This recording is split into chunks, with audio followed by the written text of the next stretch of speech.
Hi there folks, welcome to episode 6, if you can believe that. We're up to episode 6 already of Heavy Metal Sunday at Dunsy's, where an old gentleman looks through an old heavy metal magazine while drinking a cup of coffee. And obviously we always have to hand the new wave of British heavy metal encyclopedia, the NWOBHM encyclopedia by Malk Macmillan. And it's another one of these videos where my camera keeps unfocusing itself. Now I will try, like all my previous ones, to do this in one go without too much editing. My camera's already away to I'll bleep that, So yes, here we are, and I'm expecting an Amazon delivery and my cats are coming back in. Anyway, number 6, December 1981, still 50p, still your bargain basement heavy, everything you needed to know about heavy metal and hard rock for 50p in December 1981. And there is a cover. Now again, I'll scan some of this stuff in.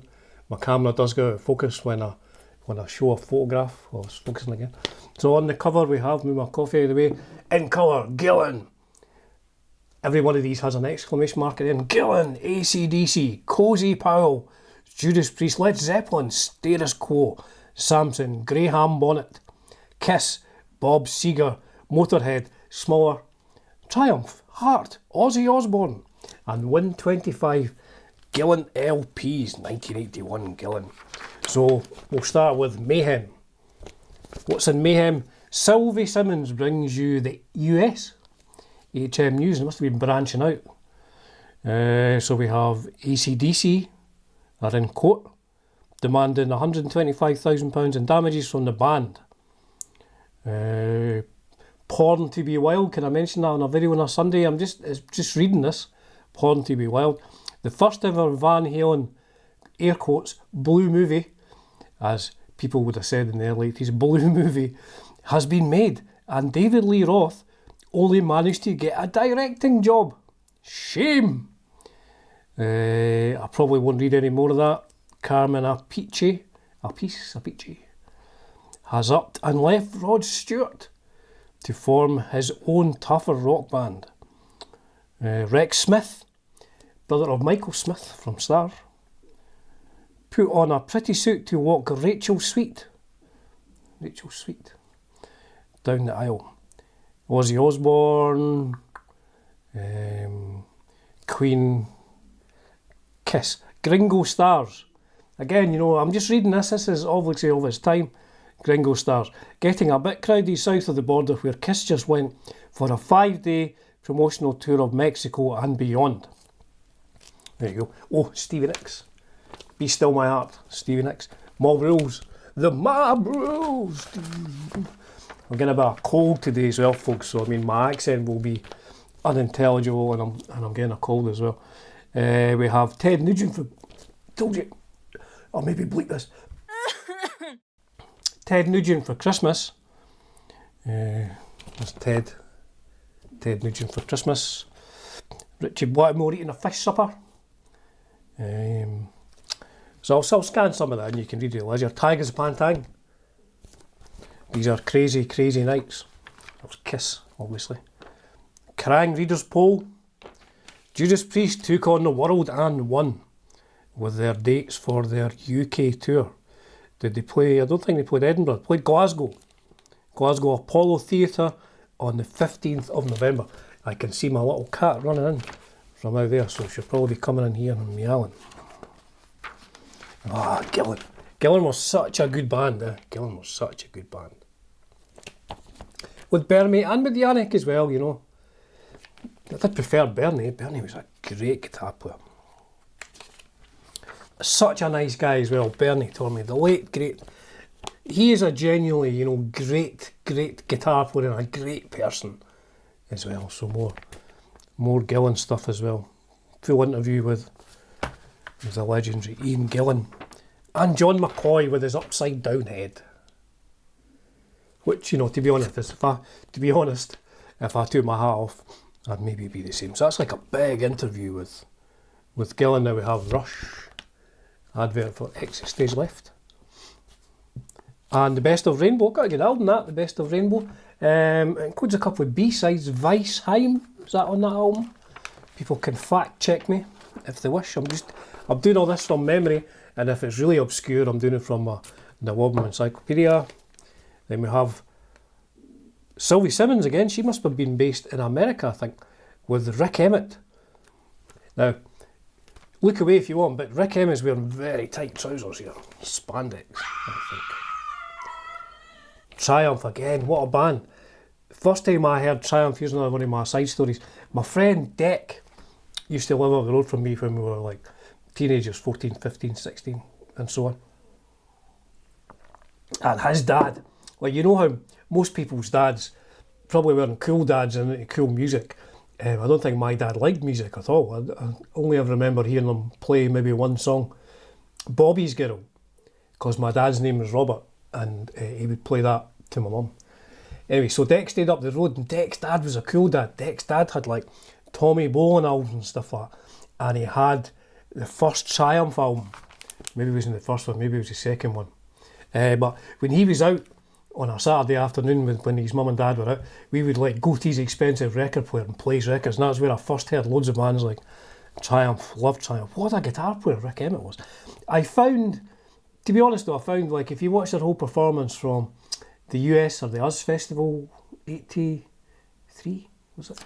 83, the OZZY Festival, it was a bit, some of it was a bit lightweight, you know, he goes between like, all of it's really good guitar playing, but they tend to be quite lightweight and then get heavier, but there seemed to be a bit too much lightweight stuff for my young heavy metal ears. Now again, look away if you don't want to see Ace Frehley with short hair. Kiss. So was Ace still officially in the band at this? Oh, look at Paul Stanley, short hair and like he's been in the gym. Was Ace still in the band officially at this point? Eric Carr there on the drums. I don't know, I'm not sure what's going on with the Star Child's look. And Ace's crazy guitar. I'll scan that one in. The camera still seems to be focusing on me. Here's my favourite bit of these ones, the armed and ready, armed and ready.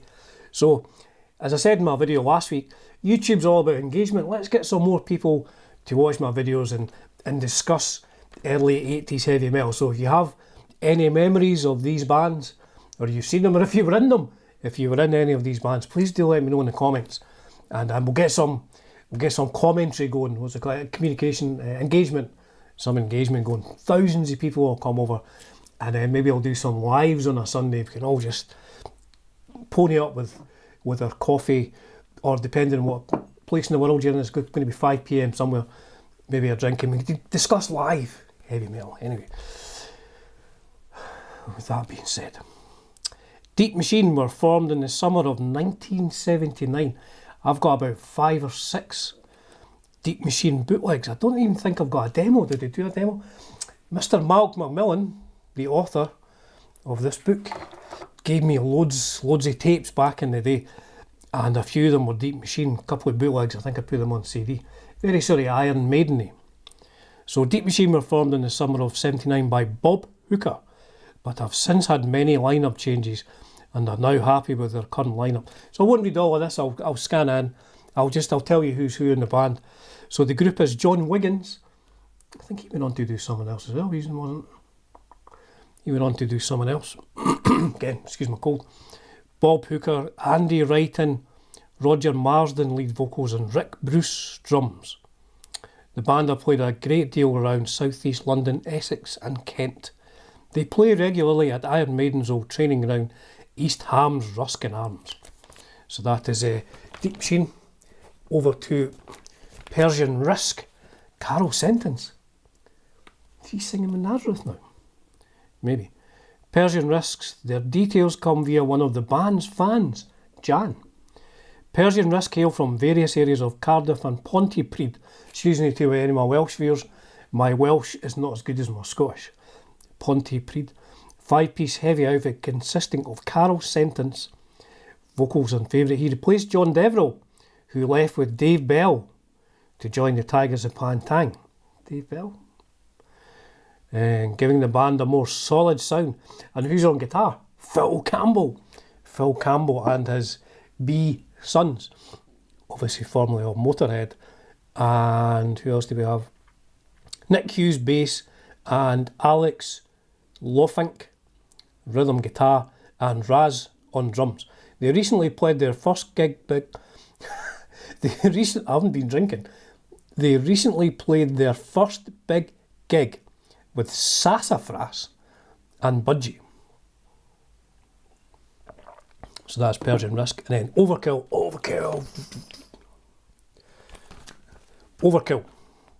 Oh, goodness, Stashy's got on there for the Overkill chaps. Overkill, Sean Kirby, guitar vocals. Mick Fowler, guitar vocals. Paul Nicholson, bass vocals. And Randall Williams, drums. Who were formed in and around Andover, which is in Hampshire, apparently. 2 years ago, their first year was spent gigging locally and building up a strong musical identity. So scan these in and read them at your leisure if you were in any of these bands. Please do let me know. Let me know the chat. Sister, no the Blackie Lawless and was 6 involved in that. Nicky said no. Sister, looked quite cool though. Look a bit like cross between the Tigers, Pan Tang and Gillan.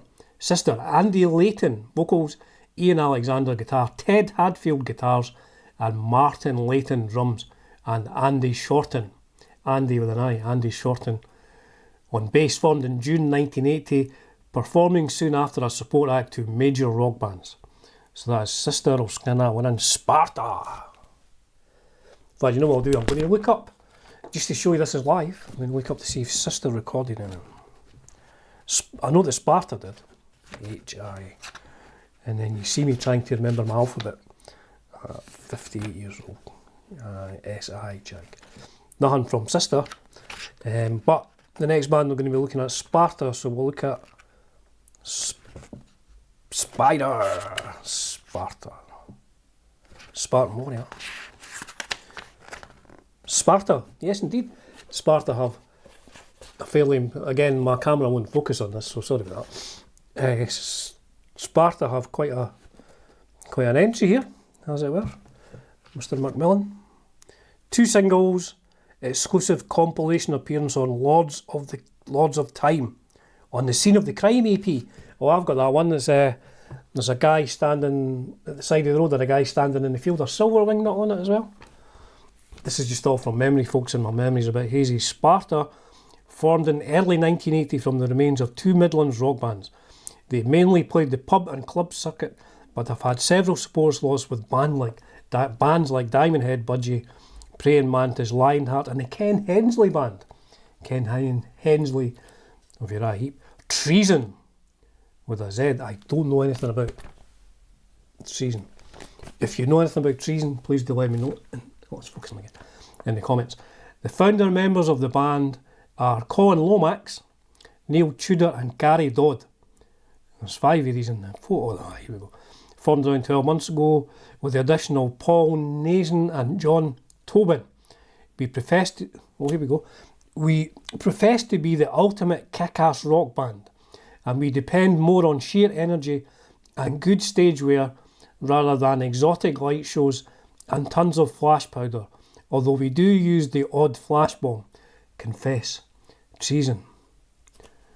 Right, that. Treazon, did they release anything?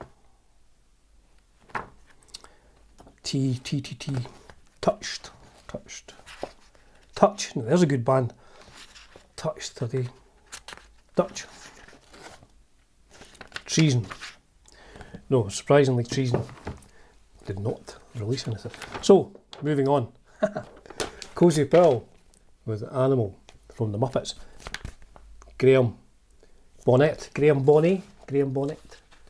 Focus. I'm getting to stage where I point, it just seems to focus. Bonnet Power, or Bonnie Power.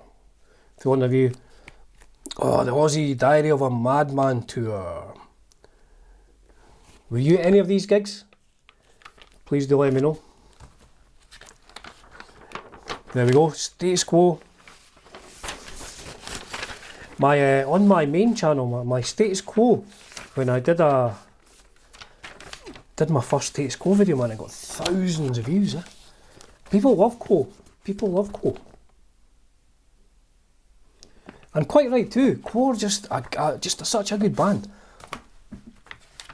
It's funny, you know. Oh, look at this. The whole history from Co. I got all in focus. It's funny, you know, when maybe 14, when I first started listening, the older guys at school had I don't know, who was his name? OZZY or something like that. He was at my school. He's like a couple of years older. He had like this was at a time where you used to like embroider your denim jacket. He had the cover of Quo, and it was so well done. So well done. People had like rushed things up. Anyway, so when you first started listening to music like Quo, I think one of the first albums I ever got was like a Quo compilation album, or Pile Driver, which I thought was called Pile Driver. And that was like, you know, absolutely loved it. But then maybe about a year later, Saxon and Judas Priest, and I was like, Quo aren't quite heavy enough. I didn't stop liking them, but I just continued down the heavier path. But that said, I have all the Quo albums from the 70s and up to 1+9+8+2. I love Quo. Bob Seger again. Look away after this one because Bobby Plant, short hair. Presume that was Nebworth, was it? I don't know. No, maybe not. I don't recall Page looking like that in Nebworth. Here we go. Be Still My Heart ×3, because not only do we have the Wilson sisters, we also have Stevie Nicks. Sylvie Simmons, like, the Kerrang must have been, expanding the market into America with Sylvie Simmons. She goes to a Heart gig at the Whiskey A Go-Go. Alongside her were Queen's Brian May, Roger Taylor, and Stevie Nicks, and Carmine Appice. I'm going to scan that photograph in. I like that. Look at this. Made in Japan. Outside the Whiskey. I've been to the Whiskey once, when I was on a holiday a few years ago. It's a long story, I'll maybe make a video about it, but I ended up getting a lift off somebody I met in the bar. I mean, nothing bad happened, but if I hadn't have had so many drinks before I got a lift home off the person who I was drinking with at the bar, I probably wouldn't have got a lift home by them, but I couldn't find any other way of getting back to the hotel I stayed at. AC/DC. And I survived to tell the tale. Judas Priest. A few pages to go. Now this is the era of Kerrang where I don't think they've not started doing album reviews and stuff like that as yet. So once we get into the issues where they did that, we maybe get a bit more chat going, and you can let me know what you thought of the albums rather than what Kerrang thought. So Sylvie Simmons, she must have got paid a fortune for this one. She talks to a reformed Ozzy Osbourne. Ozzy must have been back on the wagon. Big interview, eh? If she was getting paid by the word, she did okay for this one. Danger Zone, my favourite Sammy Hagar album. Sammy Hagar opens his gob, nothing unusual. Oh, here we go. He opens his gob about David Lee Roth. Who would have thought? Still not the best of friends, Dave and Sam. Ronnie Montrose, he didn't speak to Ronnie for a long time. Ronnie Montrose, what a guitar player Ronnie Montrose was. The sound. A lot of people think he used a Marshall on that first album, but I think people say the Clever Money was him using like a Bassman, a Fender or something like that. Here we go. Strictly for connoisseurs. 5 albums that only real fans will have. Let me know how many you have. I have 3. 3 out of 5. Go Dunsy. We have Bebop Deluxe. I don't know much about Bebop Deluxe. Don't know much about them at all. I've got a few friends who are a couple of years older than me who absolutely love them, but I don't know much about them. And you know, when you get to this age, I'm not interested in going and finding out more. The Scorpions, Lonesome Crow, I've got that. Angel, hell of a band. Great, I have that. Derringer Live. I do not have Derringer Live. Montrose, Paper Money. That's a good album. You know, it's not as good as the debut, but Paper Money. Yeah. Did Maiden not cover a song from this? They covered I Got the Fire. And then we have Motorhead, Stars and Their Cars. This looks like a Ford. Is it Ford? Ford Capri, was it? 2.8 gear. Motorhead. It's pretty cool that, eh? And we have SAMSON, new lineup. So who is in this? Nicky Moore. Nicky Moore, we have Nicky Moore, Mel Gaynor on drums. Mel Gaynor from Simple Minds, is it? Chris Almer, bass, and Paul Sampson. Not surprisingly, on lead guitar. Well, a few pages to go, 25 GILLAN albums to be won. The crossword. Oh, and we have Holocaust VHS video. That's crazy. This is like 1981, so this was right at the beginning of like home videos, and it was 30 quid, 29.95.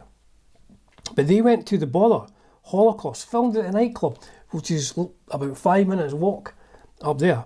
They filmed a video 1 hour and 20 minutes and put it out. Like they were really well ahead of the game, and ahead of the pack. That's accent. They were like really early in the home video market, but I don't think many people would have bought it just because it was like so early and so expensive, I guess. 30 quid in 1981. What could you get for 30 quid in 1981? Let me know in the comments. Letters, you know, again, I don't want to read all these, don't want to embarrass anybody. I'll read this one out. First, would you please assure this person, I won't say the name, of Great Yarmouth, that it is not too old at 27 to be a headbanger. I am 51 and really freak out at gigs. I go with a couple of young mates who are only 18, but there is no generation gap between us. Also, I have never had the mickey taken from any of the youngsters at gigs. In fact, they encourage you to join in. The teenagers of today into heavy metal are tops. So there you go. So that's from a 51-year-old who's hanging about with a bunch of people who are 18, and nobody is taking the piss out of him at a gig. So there you go. That's what was happening back in 1981, and on the back we just have an AC/DC advert. So there you go, folks. How long was that? Running time 23 minutes or thereabouts, and then my camera splits to someone else. So hope you're having a great Sunday as ever. Cheers for now.